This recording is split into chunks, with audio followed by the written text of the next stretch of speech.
নমস্কার, আমি বোধসত্ত্ব খান চলে এসেছি সহজ শেয়ার বাজারের আরেকটি নতুন এপিসোড নিয়ে। প্রিয় বন্ধুরা, আজকে সকালে আমি একটা ব্লগ পোস্ট করেছিলাম, কিন্তু সন্ধ্যাবেলা আরেকটা ব্লগ পোস্ট করতে বাধ্য হচ্ছি। এর জন্য আমাকে মার্জনা করবেন, কারণ আজকের মার্কেটে যা পরিস্থিতি তাতে আমার মনে হয়েছে যে বাঙালি বিনিয়োগকারীদের কিছু কথা শুনে রাখার প্রয়োজন রয়েছে, এবং সেই কারণেই কিন্তু আজকের দিনে অর্থাৎ 13ই নভেম্বর আমি দুটো ভিডিও একসঙ্গে পোস্ট করতে বাধ্য হলাম।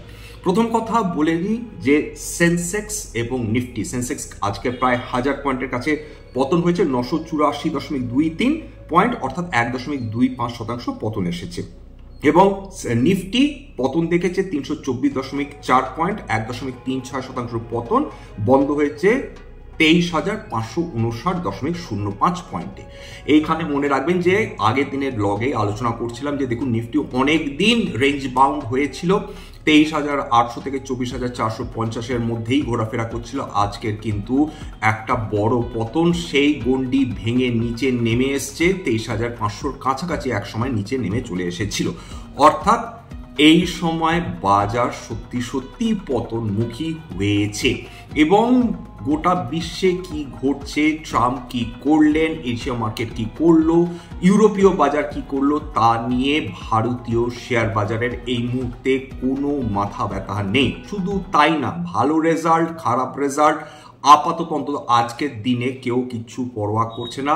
যে হাতের কাছে যে শেয়ার পাচ্ছে সেটা বিক্রি করছেন, এবং বলা যেতে পারে আজকের দিনে কিছুটা আতঙ্ক সৃষ্টি হয়েছে। কেন কিছুটা আতঙ্ক? মনে রাখবেন যে যতদিন বিনিয়োগকারীরা এটা তাদের মাথায় থাকবে যে পরের দিন নিশ্চয় শর্ট কাভারিং হবে, পরের দিন নিশ্চয় মার্কেট উঠবে, ততদিনে যেটা ইউজুয়ালি দেখা যায় মার্কেট নিচে নামতে শুরু করে, মার্কেট সেখান থেকেও আরো নিচে নামা চালাতে থাকে। এবং যখন মানুষ হতাশ হয়ে হাল ছেড়ে দেন যে আর কিছু করা নেই, যা হচ্ছে হোক, সেই সময় এসে মার্কেট হয়তো একটা স্টেবিলিটি দেখে। তার মানে এটা নয় যে কালকে বলছি যে মার্কেট নিচে নামবেই, এটাও বলছি না মার্কেটের শর্ট কাভারিং হবে, যা খুশি হতে পারে, যা খুশি চলছে এইটুকুনি বলা যেতে পারে। এর মাঝখানে দুটো কথা আমার মনে হয়েছে অবশ্যই বলা উচিত। এক, সেটা হচ্ছে এই সময় যদি আপনারা মনে করেন বাজারে শেয়ারগুলো সস্তা হয়েছে, সুতরাং কোথাও থেকে ধার করে শেয়ার কিনি, তাতে কিছু লাভ হবে, এরকম ভুল কখনো করবেন না। কারণ মার্কেট কত নামতে পারে সেটা আমাদের কারোরই ধারণা নেই। যতখানি নামতে পারে বলে একজন মানুষ ধরে রেখেছেন, তার থেকেও কিন্তু মার্কেটের নিচে নামার ক্ষমতা রয়েছে। কোনোভাবে কিন্তু লিভারেজ নেওয়ার চেষ্টা করবেন না, মহা বিপদে পড়বেন। বারবার এই কথা বলা। প্রথম কাজ আপনার কিন্তু নিজের পরিবারকে প্রোটেকশন দেওয়া। এই সময় ওয়েলথ ক্রিয়েশনের সময় নয়, এই সময় ওয়েলথ ম্যানেজমেন্ট কিন্তু অনেক বেশি গুরুত্বপূর্ণ।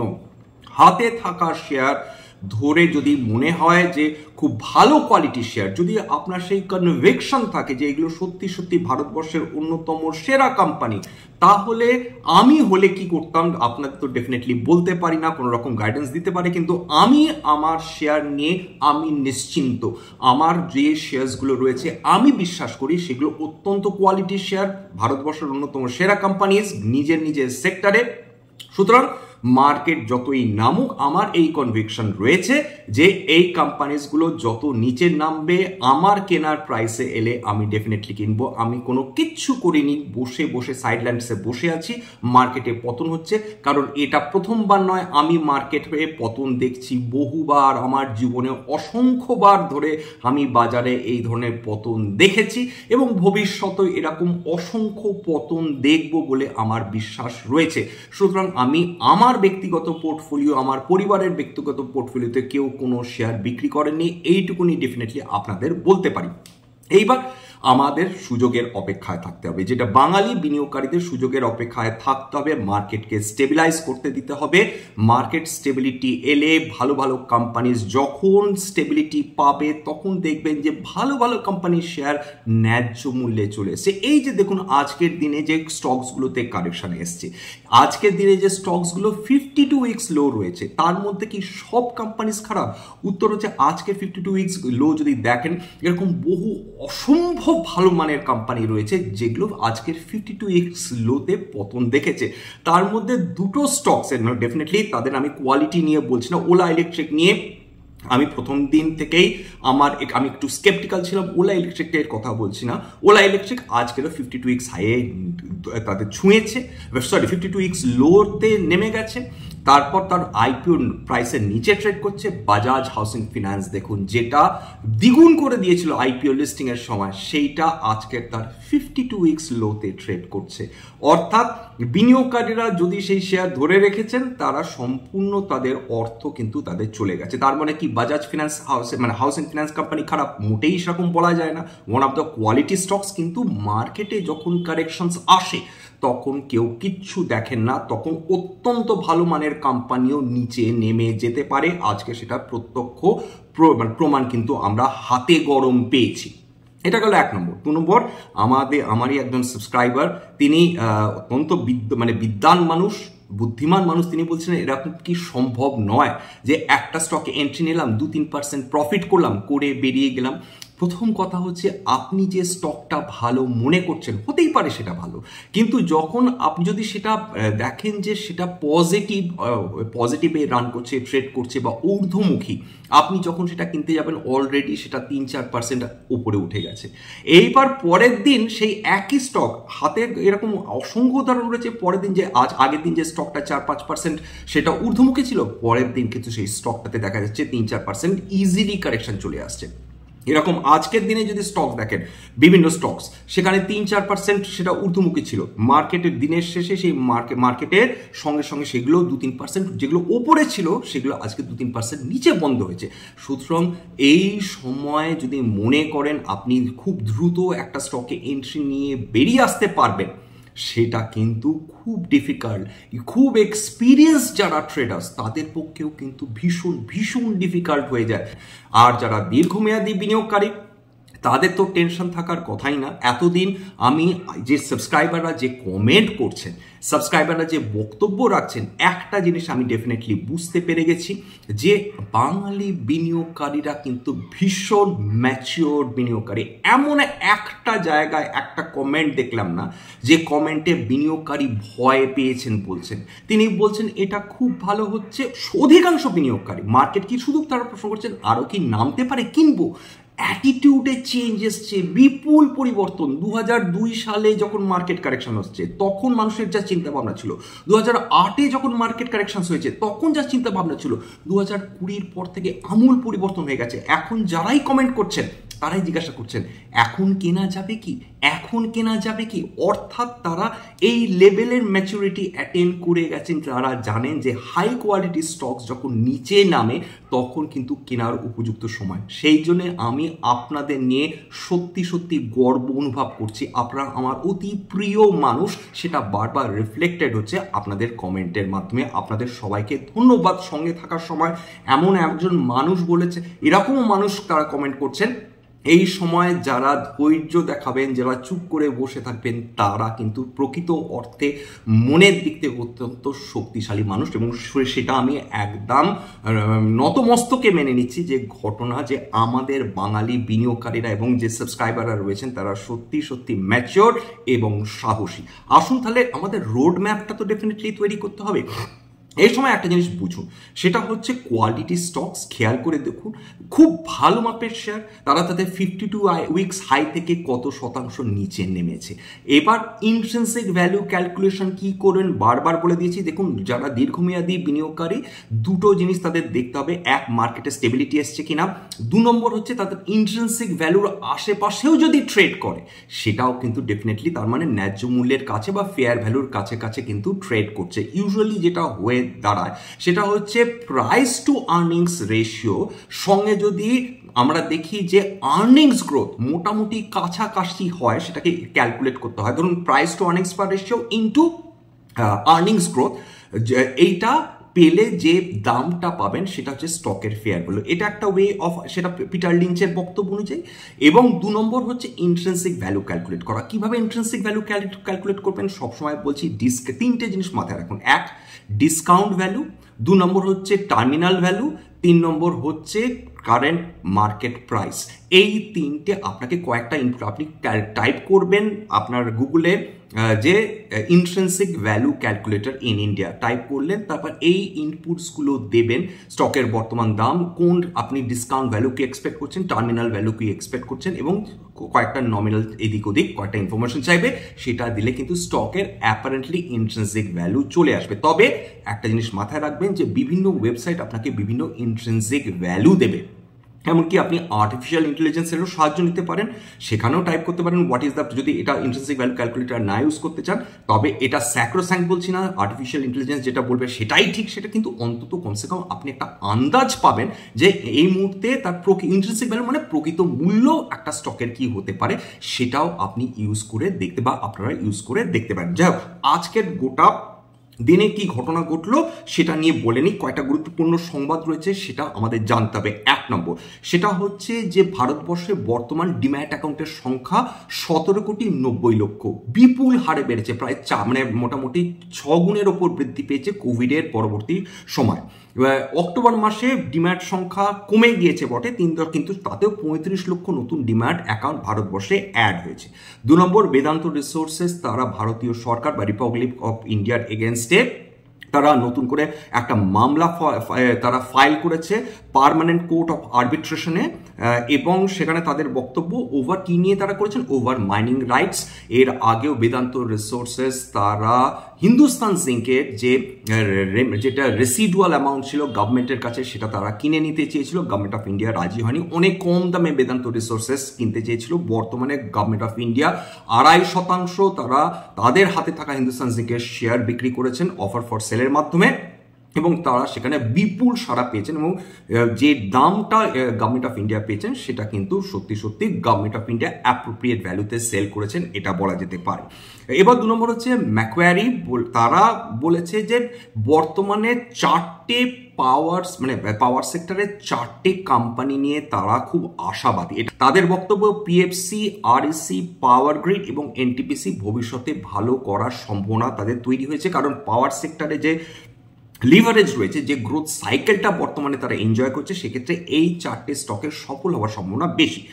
তারপর আরেকটা সরকারি কোম্পানি নিয়ে বলবো যে সরকারি কোম্পানিগুলো আউটস্ট্যান্ডিং পারফরমেন্স দেখাচ্ছে, এই ব্যাপারে কোনো সন্দেহ নেই। যেখানে প্রাইভেট কোম্পানিজগুলো লিটারালি খাচ্ছে বলা যেতে পারে কোয়ার্টার 2 রেজাল্টস নিয়ে, সেখানে একের পর এক সরকারি কোম্পানিগুলো আউটস্ট্যান্ডিং পারফরমেন্স করে আছে। হিন্দুস্তান কপারের উদাহরণ দেখি, তারা সেপ্টেম্বর 2023-এ তাদের লাভ ছিল 61 কোটি টাকা, এবং সেপ্টেম্বর 2024-এ তাদের লাভ বৃদ্ধি হয়ে দাঁড়িয়েছে কিন্তু 102 কোটি টাকা, অর্থাৎ হিউজ তাদের কিন্তু প্রফিটেবিলিটি বৃদ্ধি হয়েছে হিন্দুস্তান কপারের গত সেপ্টেম্বর কোয়ার্টারের তুলনায়। মাথায় রাখতে হবে গোটা বিশ্ব জুড়ে কপারের পরিমাণ, কপার যেটাকে বলে এক্সট্রাকশনের পরিমাণ কিন্তু দিনের পর দিন কমে যাচ্ছে, কপার মাইন্স কমে যাচ্ছে, কপারের যে ডিজায়ারেবিলিটি সেটা বৃদ্ধি পাচ্ছে, অথচ সাপ্লাই কিন্তু কমে যাচ্ছে।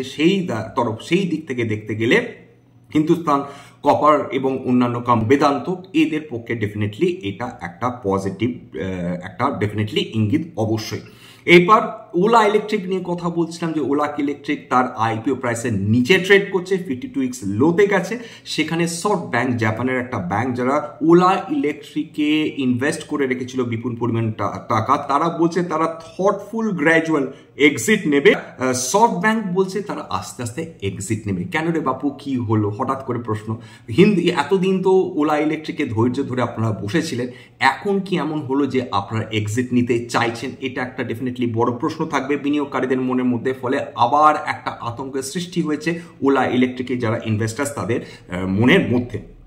এবার বহু মানুষ আমাকে বন্ধন ব্যাংক নিয়ে প্রশ্ন করেছেন, ইকুয়েটাস ব্যাংক নিয়ে প্রশ্ন করেছেন, তারপর এবং অন্যান্য যেমন জনা স্মল ফিনান্স ব্যাংক, এরকম বিভিন্ন ব্যাংকগুলোকে নিয়ে প্রশ্ন করেছেন, এবং তারা এটাও প্রশ্ন করেছেন এর সঙ্গে মাইক্রো ফিন্যান্সের সম্পর্ক কি। এখানে এদের সঙ্গে মাইক্রো ফিন্যান্সের একটা বিশাল বড় সম্পর্ক। এদের নামের পেছনে মাইক্রো ফিন্যান্স শব্দটা নেই, কিন্তু এর আগে জুলাই কোয়ার্টার অবধি এরা বিপুল পরিমাণ ঋণ মাইক্রোফিন্যান্সে, তাদের পোর্টফোলিও ছিল মাইক্রোফিন্যান্স, মেজরিটি পোর্টফোলিও ছিল মাইক্রোফিন্যান্স।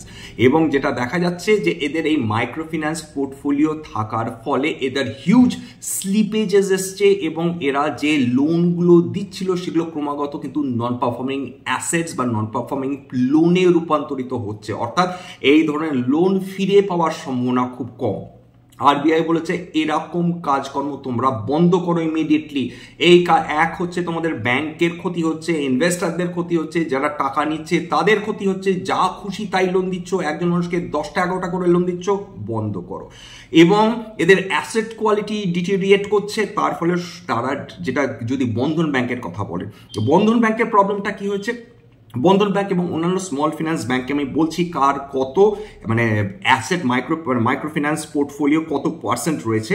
যেমন হচ্ছে বলে দিই যে বন্ধন ব্যাংকে প্রথমে স্লিপেজের কথা বলি, বন্ধন ব্যাংকের ফ্রেশ স্লিপেজ এসছে 1115 কোটি টাকা, তার মধ্যে 752 কোটি টাকায় কিন্তু fresh slippage micro finance portfolio. কেন মাইক্রোফিন্যান্স নিয়ে এত প্রবলেম হচ্ছে? কারণ মাইক্রোফিন্যান্স হচ্ছে আনসিকিউরড লোন, অর্থাৎ এর এগেনস্টে কোনো মর্টগেজ নেওয়া হয় না। ধরুন আপনি কোথাও লোন নিতে গেছেন, তখন তারা আপনাকে বলছেন ভাই আপনি কিছু একটা মর্টগেজ রাখুন যার এগেনস্টে আমরা কিন্তু আপনাকে লোন দেবো। মর্টগেজ মানে ধরুন আপনি জমি বন্ধক রাখলেন, বন্ধক, আপনার কাছে যদি জমি থাকে, ব্যাংকে যদি সেটা দেখাতে পারেন, ব্যাংক তার এগেনস্টে আপনাকে হয় মর্টগেজ দিতে পারে, বা ইভেন যদি আপনার নিজস্ব বাড়ি থাকে সেক্ষেত্রে রিভার্স মর্টগেজও দিতে পারে।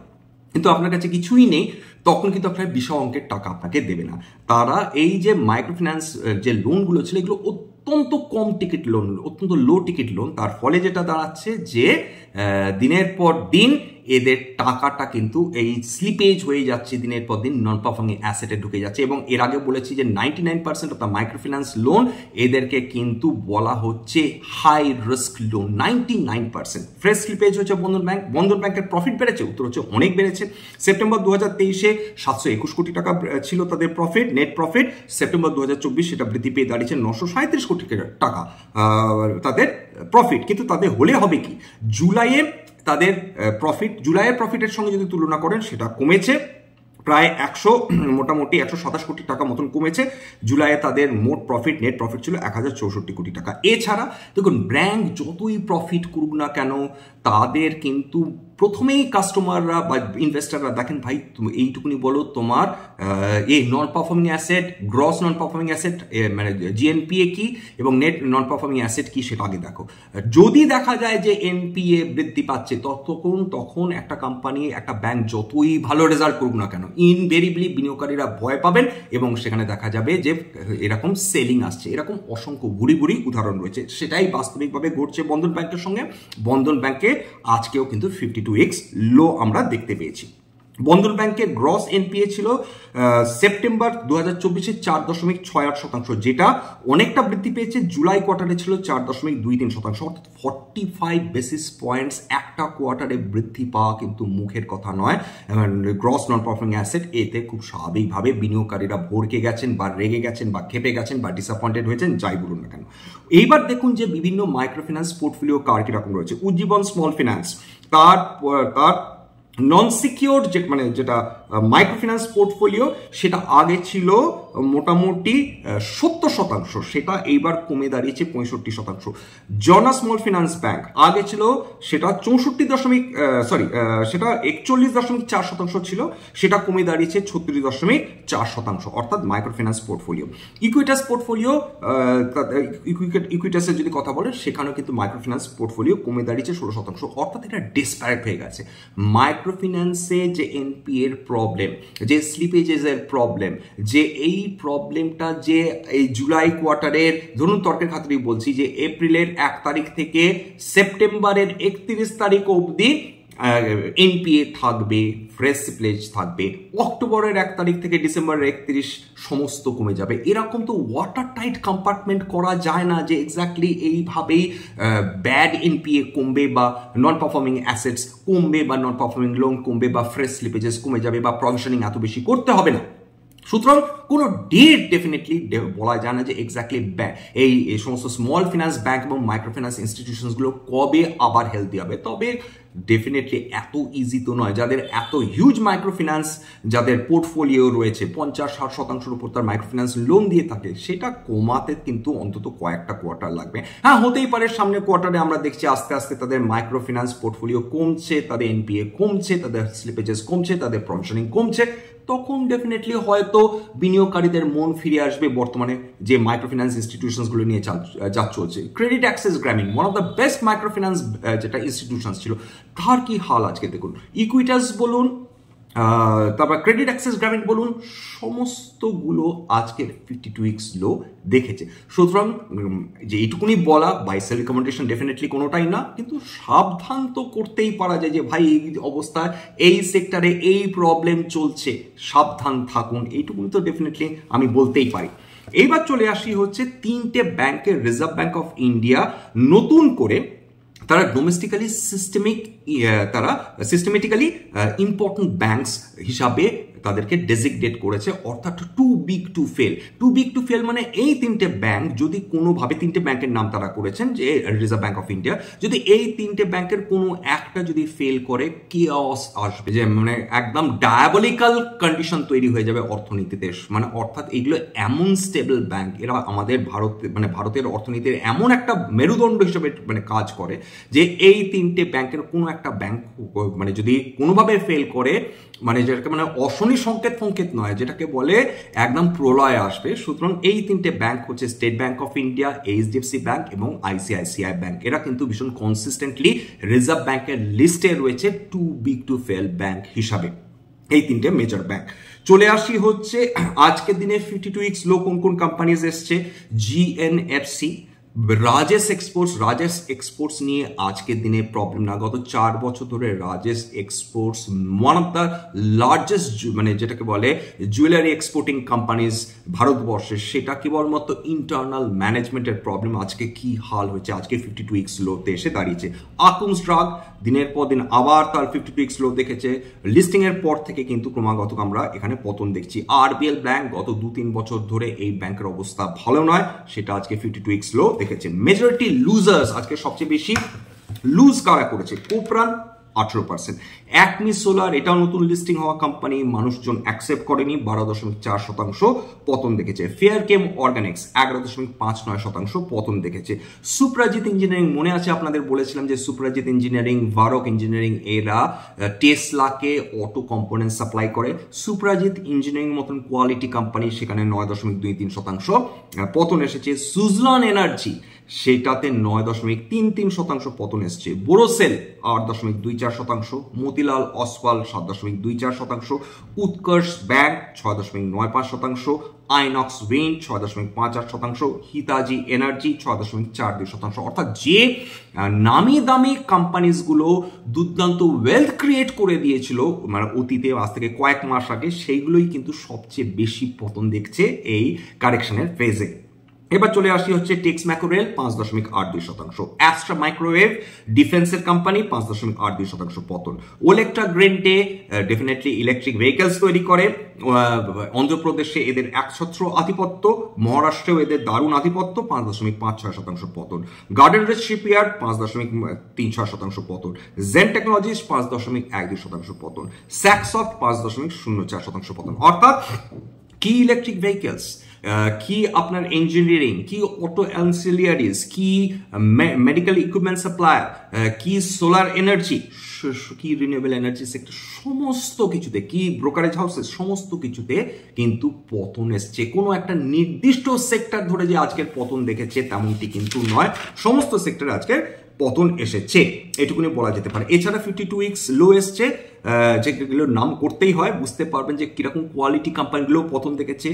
আর্থ Industries, Asian Paints, Bajaj Housing Finance, Bandhan Bank, Birla Corporation, Chennai Petroleum, Credit Access Grameen, Equitas Bank, L and T Finance, Ola Electric, Rajesh Exports, Sula Vineyards, Utkarsh Bank, Vodafone Idea, Zee Entertainment. আজকের এখানেই শেষ করব। এইটুকুনি যেটা বলা, আপনারা যেরকম ম্যাচুরিটি দেখাচ্ছেন, যেরকম একটা ভয়হীন একটা অ্যাপ্রোচ নিয়েছেন মার্কেটের প্রতি, প্লিজ এটা বজায় রাখুন। আমরা এইভাবেই সফল হব। এই তো আমাদের অপরচুনিটিস, এই ধরনের মার্কেটসই তো আমাদের অপরচুনিটিস। তখন এই ধরনের কারেকশনস আসে, তখনই তো ভালো কোম্পানিজের সন্ধান করা, এটাই হচ্ছে আমাদের কাজ। সুতরাং নির্ভয়ে এগিয়ে চলুন, আমরা ডেফিনেটলি একসঙ্গেই কাজ করব, একসঙ্গে আমাদের এগোতে হবে। আজকের জন্য নমস্কার, সবাই ভালো থাকবেন।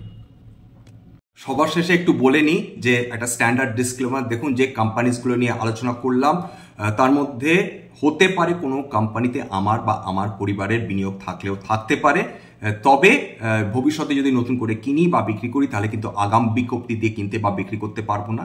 এবং এটা কেবলমাত্র কিন্তু একটা এডুকেশনাল চ্যানেল, স্ট্যান্ডার্ড ডিসক্লেমার। এখানে কিন্তু কোনো ধরনের বাই সেল রিকমেন্ডেশন, সাজেশন বা অ্যাডভাইস দেওয়া হয় না। যদি আমার কথা শুনে যদি কোনো কোম্পানিতে আপনারা বাই সেল ডিসিশন নেন, সেক্ষেত্রে আপনারা ক্ষতিগ্রস্ত হতে পারেন। সুতরাং সবসময় একজন সেবি রেজিস্টার্ড ইনভেস্টমেন্ট অ্যাডভাইজারের পরামর্শ নেওয়ার চেষ্টা করবেন, সেক্ষেত্রে আপনারা উপকৃত হলেও হতে পারেন। স্ট্যান্ডার্ড ডিসক্লোজার তো দিয়েই দিয়েছি। এবং সবার শেষে যদি এই ধরনের এপিসোড আপনাদের সত্যি ভালো লাগে, যদি সত্যি মনে হয় যে বাঙালি বিনিয়োগকারীদের কাজে লাগছে, প্লিজ একটা লাইক দেবেন, প্লিজ সাবস্ক্রাইব করবেন।